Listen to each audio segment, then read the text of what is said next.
चलिए, तो आज का जो हमारा टॉपिक रहेगा वो है किंगडम प्लांटिंग।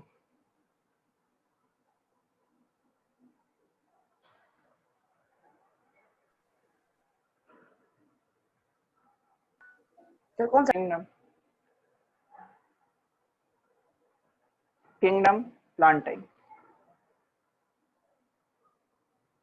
किंगडम प्लांटिंग में जितने भी प्लांट्स हैं उन सबको रखा गया है। तो यदि हम कुछ जनरल फीचर्स देखें, सबसे पहले प्लांट्स के कुछ प्रॉपर्टीज देखें, तो पहले हम कुछ जनरल फीचर्स देख लेते हैं। इस किंगडम में जितने भी ऑर्गेनिज्म रखे गए हैं, जितने भी हमारे प्लांट्स हैं, उन सबको इस किंगडम के अंदर रखा गया है। तो they include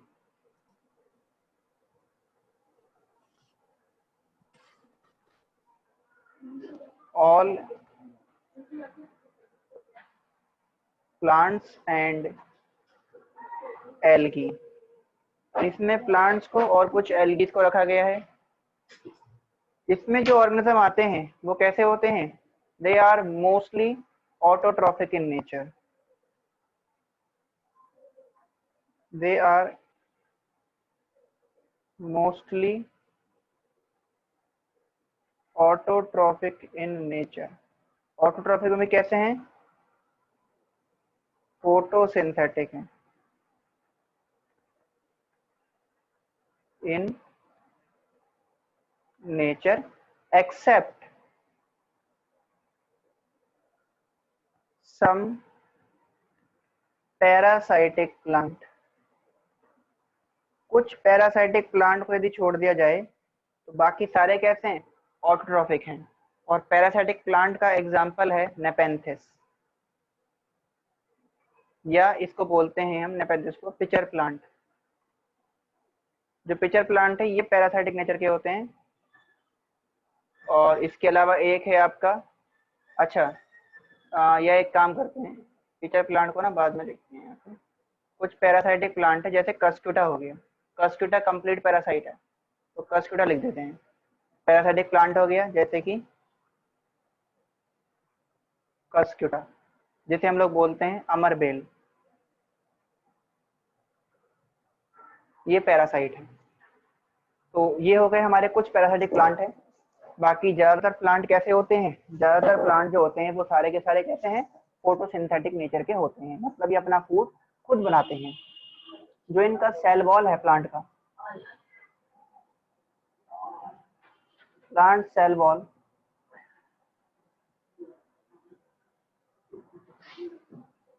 made up of cellulose. इनका सेल वॉल सेलुलोज का एंड पैक्टिन का बना होता है। ठीक है, सेल वॉल किसका बना है? इनका सेलुलोज का बना है और पैक्टिन का बना है। इसके अलावा आगे यदि हम बात करेंगे तो हम ये बोल सकते हैं कि कुछ प्लांट इसमें इंसेक्टिवोरस होते हैं।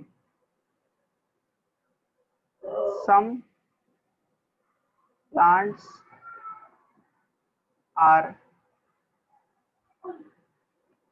इंसेक्टिवोरस, मतलब जो इंसेक्ट को खाएंगे। इसमें आपके पास एग्जांपल आता है, इंसेक्टिवोरस में आपके पास आएगा पिचर प्लांट। पिचर प्लांट हो गया, इसके अलावा यूट्रिकुलेरिया हो गया, ठीक है, एक आपका ड्रोसेरा हो गया। ये क्या करते हैं? They make their food by photosynthesis. ये अपना फूड तो फोटोसिंथेसिस से बनाएंगे, लेकिन but nitrogen requirement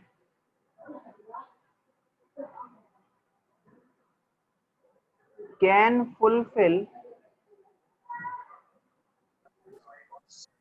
fulfill by feeding insect। Insect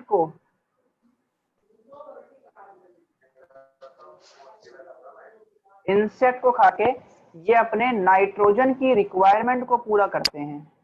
ठीक है, तो ये हो गए हमारे कुछ प्लांट्स की हमने जनरल बातें पढ़ ली। इनके अंदर, प्लांट्स के अंदर जो फोटोसिंथेटिक पिगमेंट है वो होता है क्लोरोफिल, जो कि क्लोरोप्लास्ट में देखा जाता है। दे हैव, क्या होता है? बता रहे हैं बेटा, they have photo synthetic pigment, इनमें फोटोसिंथेटिक पिगमेंट है कॉल्ड क्लोरोफिल। जो इनमें फोटोसिंथेटिक पिगमेंट है ना, वो होता है क्लोरोफिल। और ये किस में देखा जाता है? It is present in chloroplast. ये क्लोरोप्लास्ट में देखा जाता है क्लोरोफिल। ठीक है, एक तो मेन पिगमेंट हो गया क्लोरोफिल, इसके अलावा इनमें और फोटोसिंथेटिक पिगमेंट हो सकते हैं। तो सर जी, सर ये कैन फुल फील्ड बाई के बाद सर ये क्या लिखा है?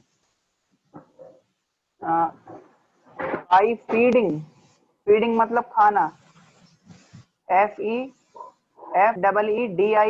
फीडिंग। तो यदि हम फोटोसिंथेटिक पिगमेंट्स को देखेंगे तो फोटोसिंथेटिक, सर हाँ जी, सर आप ये लेक्चर यूट्यूब पर डालोगे? हाँ जी, ओके सर। ओके। अब सुनिए ध्यान से, यहाँ समझिए पहले। जो ये फोटोसिंथेटिक पिगमेंट्स हैं, इनके अंदर, इसमें मेन क्या है? मेन तो है क्लोरोफिल। क्लोरोफिल के अलावा इसमें और भी होते हैं, जैसे कि कैरोटीनॉइड हो गया,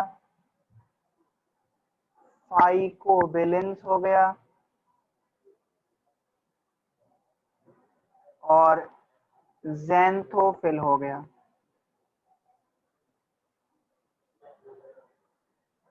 क्लोरोफिल में भी कई टाइप के हो सकते हैं, वो हम लोग 10 क्लास में जब हम आगे बढ़ेंगे ना, नेक्स्ट क्लास में जब लोग जाएंगे, वहां पर मैं इन पिगमेंट्स को और डिटेल में आप लोगों को पढ़ाऊंगा।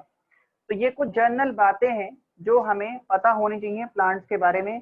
कुछ कॉमन पॉइंट है जो हमने प्लांट के बारे में समझ लिए। अब देखो, अब आता है क्लासिफिकेशन ऑफ प्लांट्स।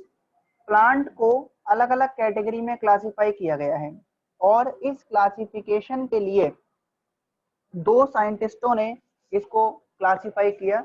जो दो मेन साइंटिस्ट हमें पढ़ने हैं वो है किसके? Photosynthetic pigment. ये ना, क्लोरोफिल हो गया, कैरोटीनॉइड हो गया, फाइकोबिलिन हो गया, ज़ैंथोफिल हो गया, ये सारे ही तो हैं आपके फोटोसिंथेटिक पिगमेंट। चलिए, तो अब आगे बढ़ते हैं हम लोग और क्लासिफिकेशन की तरफ चलते हैं। तो अब हम बात करते हैं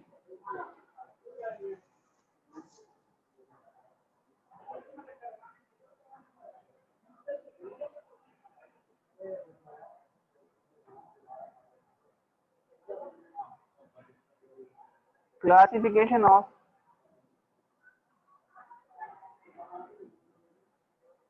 प्लांट्स। तो प्लांट को हमने दो कैटेगरी में बांटा है।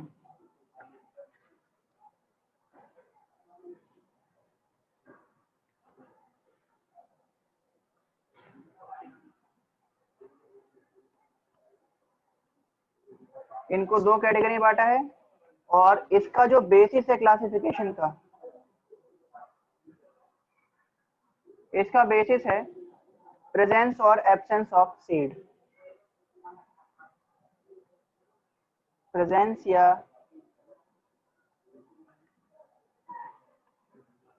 एब्सेंस ऑफ सीड, सीड के प्रेजेंस या एब्सेंस के ब्याज पे। और ये क्लासिफिकेशन किसने दिया था? Given by Bentham and Hooker.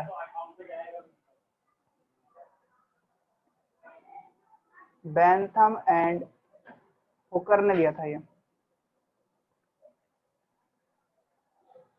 इन्होंने प्लांट को दो कैटेगरी में बांट दिया, एक वो प्लांट जिनके अंदर सीड नहीं देखा जाता और एक वो प्लांट जिनके अंदर सीड देखा जाता है। तो जिनमें सीड नहीं है उन्हें बोला गया, ये क्या है गिवन बाय? साइंटिस्ट के नाम है बेटा ये बेंथम और हुकर, इन्होंने क्लासिफिकेशन दिया था ये। अब पहले यहाँ समझ लीजिए, बाद में आप अपने डाउट बोलिएगा। तो प्लांट को इन्होंने दो कैटेगरी में बांटा, एक जिनके अंदर सीड नहीं होता उन्हें बोलते हैं क्रिप्टोगेम्स,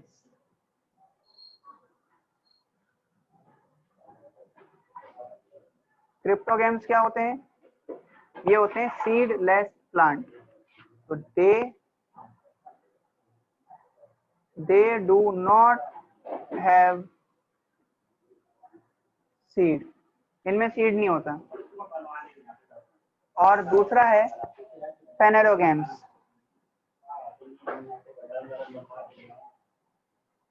फेनेरोगेम्स, फेनेरोगेम्स क्या होते हैं, वो प्लांट जिनके अंदर सीड देखा जाता है, दे हैव सीड। तो सीड के ब्याह पे देखो दो पार्ट में बांट दिया, एक वो जिनके अंदर सीड नहीं होता और दूसरे वो प्लांट जिनके अंदर सीड देखा जाता है। फिर आगे देखिए, ये जो क्रिप्टोगेम्स हैं फिर इनको तीन कैटेगरी में बांटा गया।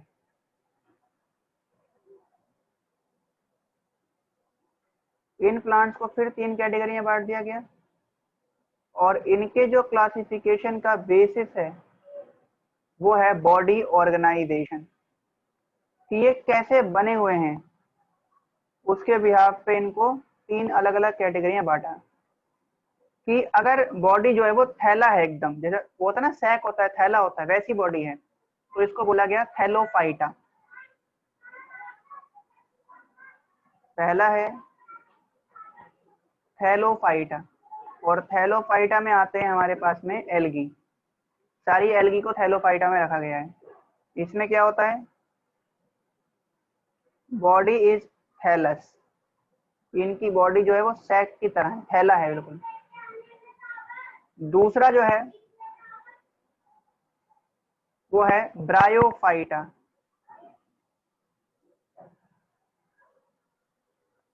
ब्रायोफाइटा की जो बॉडी है वो थैलस की तरह होती है। तो बॉडी इज थैलस लाइक, इनकी थैलस लाइक बॉडी होती है। और तीसरा जो है थर्ड वन है टेरिडोफाइटा।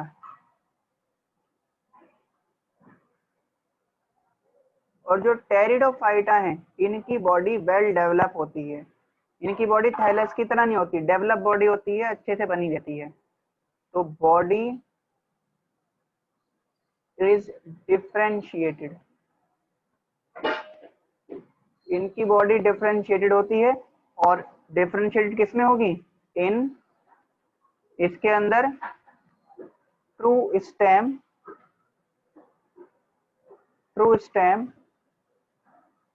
ट्रू रूट और ट्रू लीफ देखा जाता है, इज प्रेजेंट।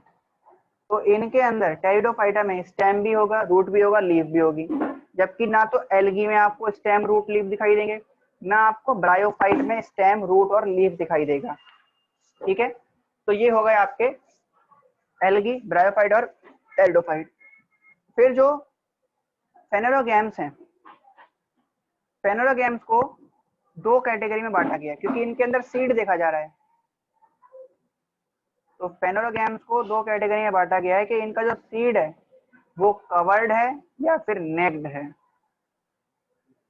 तो इसका बेसिस है सीड कवरिंग।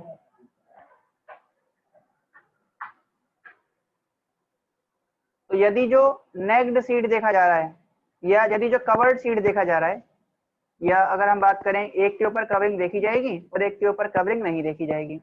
अगर सीड के ऊपर कोई कवरिंग नहीं है तो उसको बोलेंगे जिम्नोस्पर्म। ऐसे प्लांट को बोला गया है जिम्नोस्पर्म। इसमें क्या होता है, ये होते हैं नेक्ड सीड, इनमें नेक्ड सीड देखी जाती है, सीड नहीं होती, और दूसरा इनके अंदर फ्रूट भी नहीं होते, तो ये फ्रूटलेस होते हैं। और सेकंड वन जो हमारे पास आता है, इनमें सीड जो होती है वो कवर्ड होती है, ये कहलाते हैं आपके एंजियोस्पर्म। एंजियोस्पर्म में क्या होता है, जो सीड है, सीड कवर्ड बाय फ्रूट, इनमें सीड फ्रूट से कवर्ड होती है, तो ये फ्रूट बियरिंग प्लांट होते हैं, इनमें फ्रूट देखे जाते हैं। फिर इन एंजियोस्पर्म को दो कैटेगरी में बांटा गया है,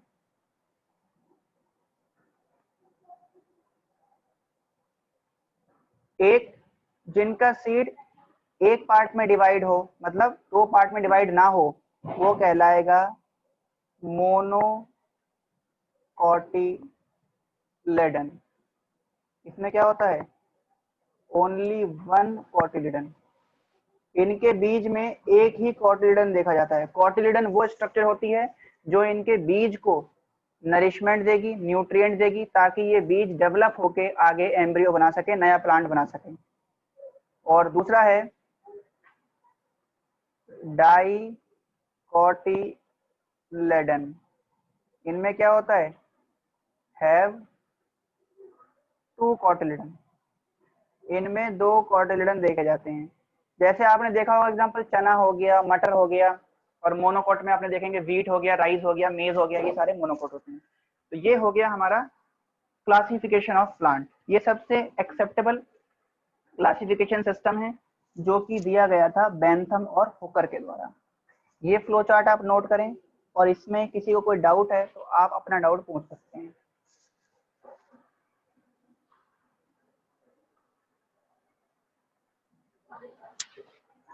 सर यहाँ फॉर्म के नीचे क्या लिखा हुआ है? कहाँ पर, एक बार, अच्छा ये जिम्नोस्पर्म के नीचे है नेक्ड सीड और फ्रूटलेस।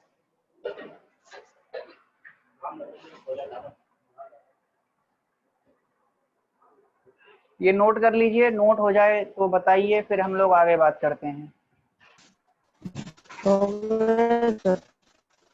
डन, चलिए सभी ने बना लिया है, सभी ने डन इसको कर लिया, नोट कर लिया होगा। अब हम लोग आगे बात करेंगे, तो आगे हम लोग देखेंगे वन बाय वन, हम एक एक कैटेगरी को समझेंगे। जैसे हम एल्गी के बारे में बात करेंगे, एल्गी के बाद हम लोग आगे पढ़ेंगे ब्रायोफाइट को, और फिर पढ़ेंगे pteridophyte, gymnosperm, then angiosperm. Sir ji बोलिए। सर ये गाइम्नोस्पर्म के ये सर पहला पॉइंट क्या है? गाइनो नहीं है, गाइनो नहीं है, इट इज जिम्नोस्पर्म। पहला है नेक्ड सीड।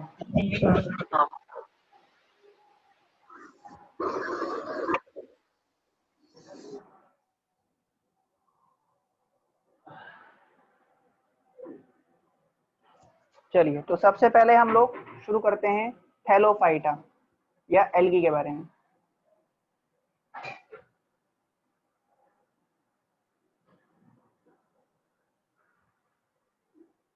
थैलोफाइटा या फिर इसे हम बोल सकते हैं एल्गी। तो थैलोफाइटा की खास बात क्या है, बॉडी इज थैलस, इनकी जो बॉडी है वो थैलस होती है, ठीक है, बॉडी कैसी होती है, थैलस होती है। इसके अलावा हम ये बोल सकते हैं these are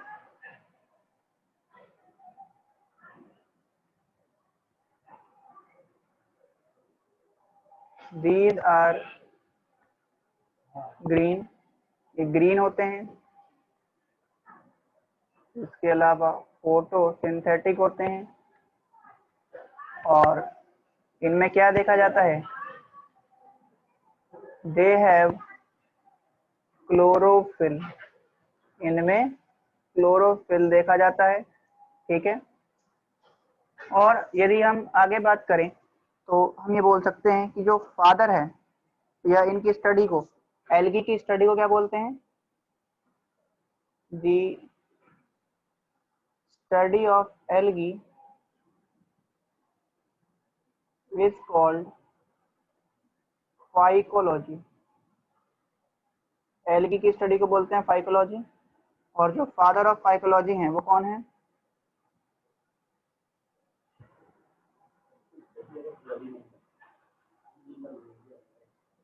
father of phycology हैं F.E. ब्रिटिश। और जो इंडियन फादर हैं इसके, फादर ऑफ इंडियन फाइकोलॉजी,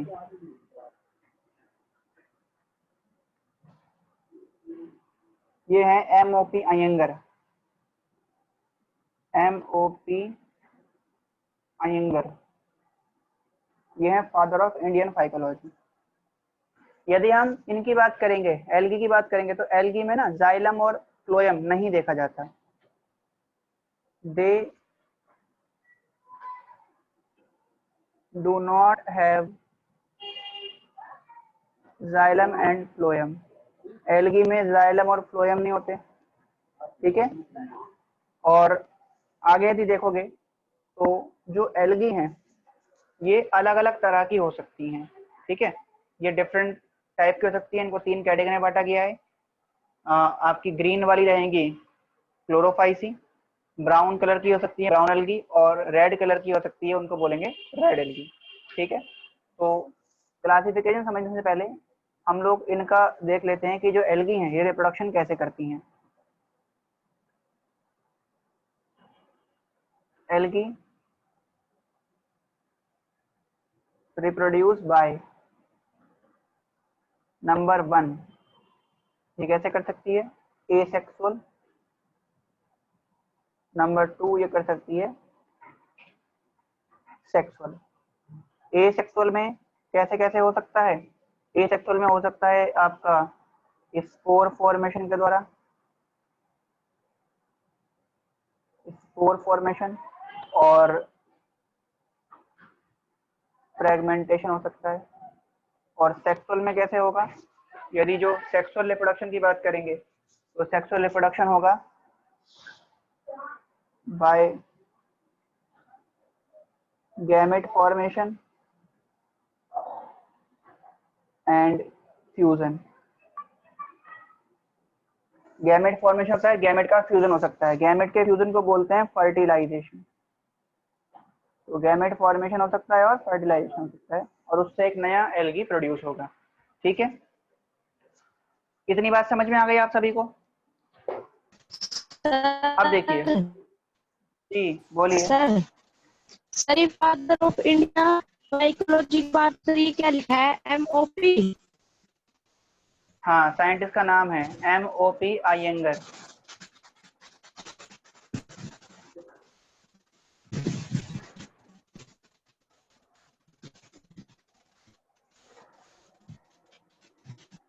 आप जब अपना डाउट पूछ ले तो डाउट पूछने के बाद अपने माइक्रोफोन को म्यूट भी करा करिए,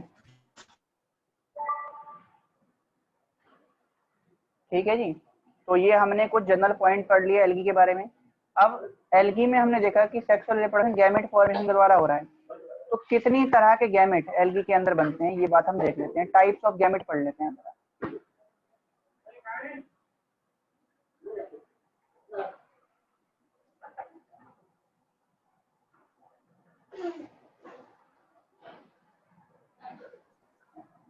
टाइप्स ऑफ गैमेट्स। तो एल्गी में 3 तरह के गैमेट्स हम लोग देख सकते हैं।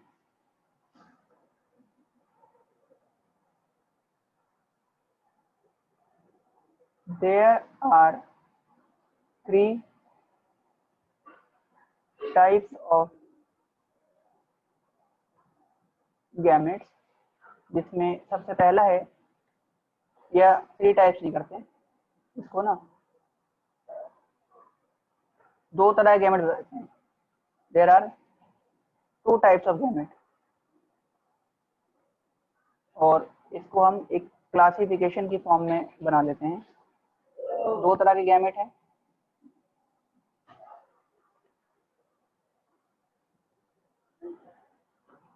एक है होमोगैमेट्स, होमोगैमेट्स जिसको हम आइसोगैमेट्स भी बोलते हैं, और दूसरे हैं हेटेरोगैमेट्स। ठीक है, यदि जो आइसोगैमेट की बात करें या होमोगैमेट की बात करें तो इसमें मेल गैमेट और फीमेल गैमेट को आप बाहर से देखकर डिफरेंशिएट नहीं कर सकते कि कौन सा गैमेट मेल है कौन सा फीमेल है। तो ऐसे गैमेट जिनको बाहर से देखकर हम ये ना बता पाए कि कौन सा मेल है कौन सा फीमेल है, वो कहलाते हैं होमोगैमेट या आइसोगैमेट। तो हम यहाँ बोल सकते हैं these are the gametes in which male and female gamete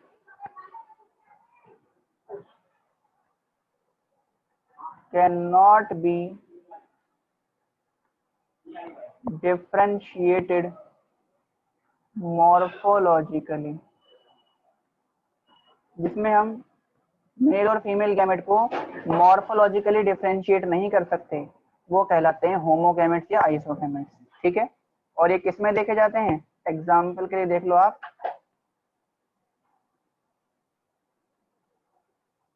Chlamydomonas. Chlamydomonas के जो गैमेट्स हैं वो होमोगैमेट या आइसोगैमेट होते हैं। और जब ऐसे गैमेट का फ्यूजन होता है, ऐसे गैमेट में जब मेल फीमेल गैमेट मिलके जाइगोट बनाएंगे तो उस तरह का फ्यूजन कहलाता है isogamy. The fusion of such gamete is called isogamy. ऐसे गैमेट के फ्यूजन को हम आइसोगैमी बोलते हैं। सेकेंड वन हमारे पास आता है हेट्रोगैमेट्स। तो हेट्रोगैमेट्स में क्या होता है, इसमें these are the gametes in which male and female gamete can be differentiated morphologically। मतलब आप ना बाहर से देखकर ही ये बता दोगे कि कौन सा गैमेट मेल है कौन सा फीमेल है। जी बोलिए, बोलिए अपना डाउट, किसका डाउट था।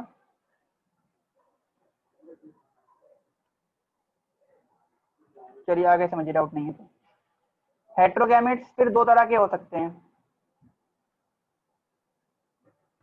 एक होते हैं एनाइसोगैमेट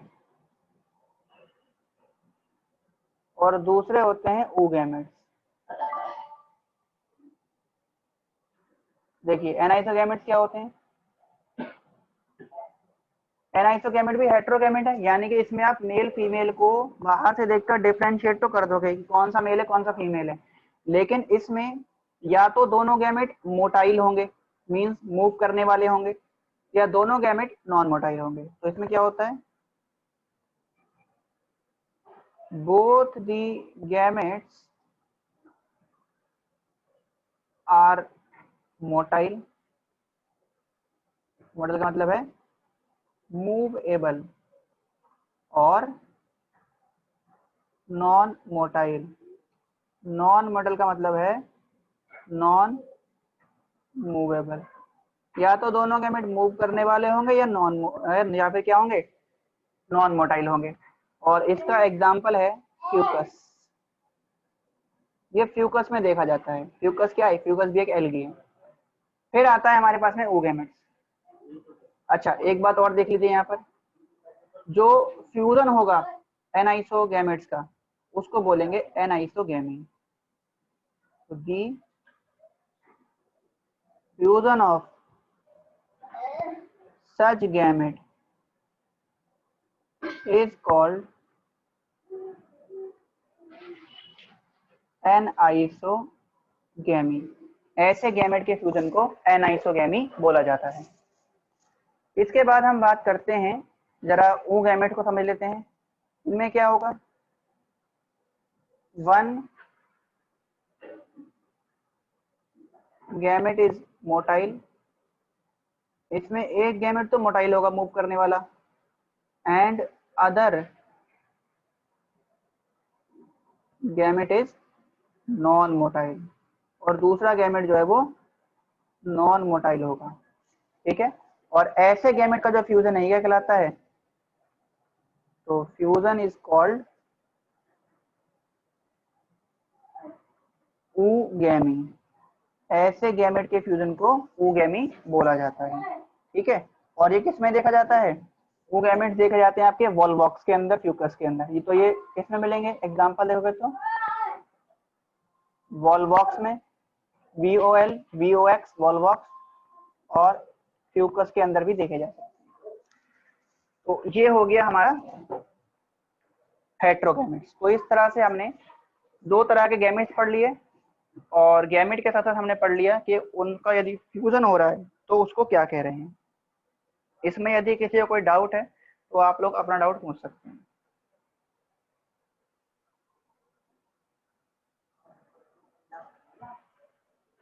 ठीक है जी, समझ में आ गई बात। ये नोट कर लिया सभी ने, रब कर दें इसको। Yes sir. ओके, अब हम बात करते हैं आगे एल्गी के क्लासिफिकेशन के बारे में।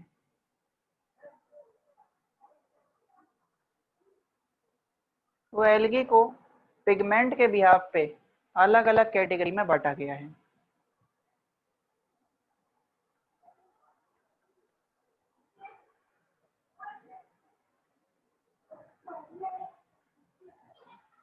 एल्गी को क्लासिफाई किया गया है on the basis of pigment, on the basis of pigment. Pigment के बिहाफ पे एल्गी को 3 कैटेगरी में बांटा गया।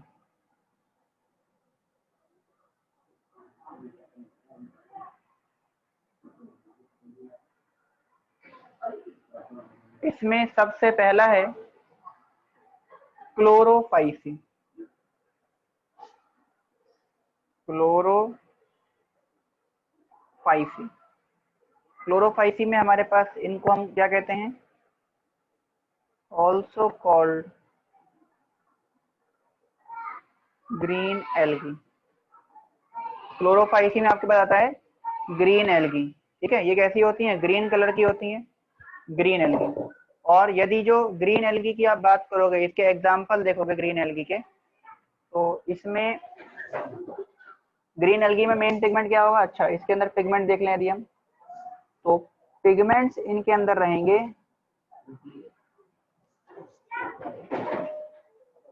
एक तो क्लोरोफिल ए रहेगा, chlorophyll A, chlorophyll B, chlorophyll C, chlorophyll D, chlorophyll E, ये पिगमेंट रहेंगे। इसके अलावा ठीक है, ये इनके अंदर ग्रीन एल्गी में मेन पिगमेंट होंगे। और यदि जो बात करेंगे हम सेकंड टाइप के, तो वो हो जाएगा हमारा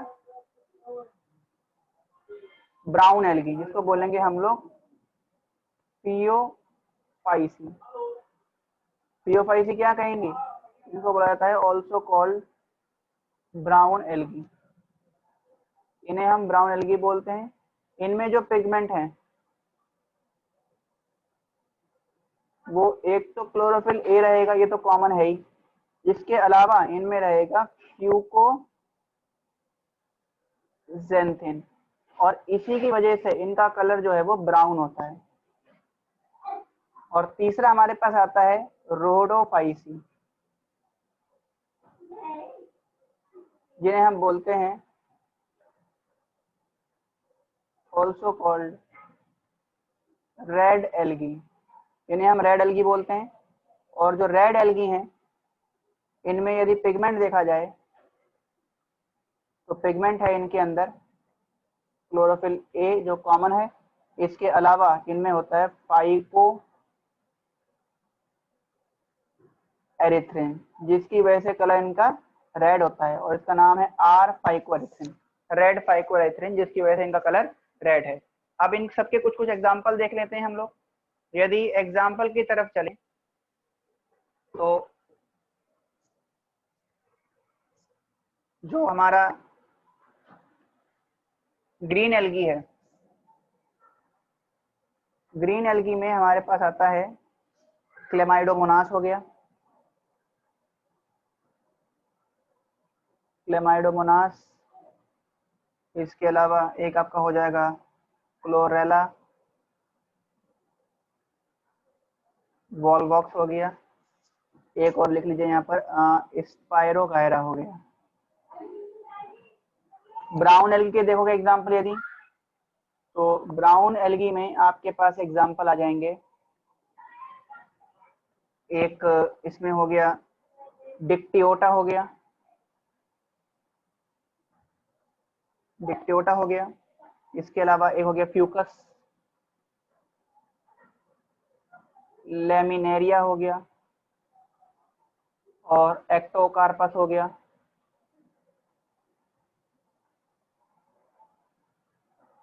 एक्टोकार्पस हो गया और एक हो गया कैल्प। कैल्प जो है ना, ये लार्जेस्ट एल्गी होता है, ये जाइंट एल्गी है, कैल्प हो गया। इसके बाद एग्जांपल देख लीजिए जरा रोडोफाइसी के, रेड एल्गी के। रेड एल्गी में हो जाएगा जेलिडियम, जेलिडियम हो गया, इसके अलावा एक आपका ग्रेसिलारिया हो गया,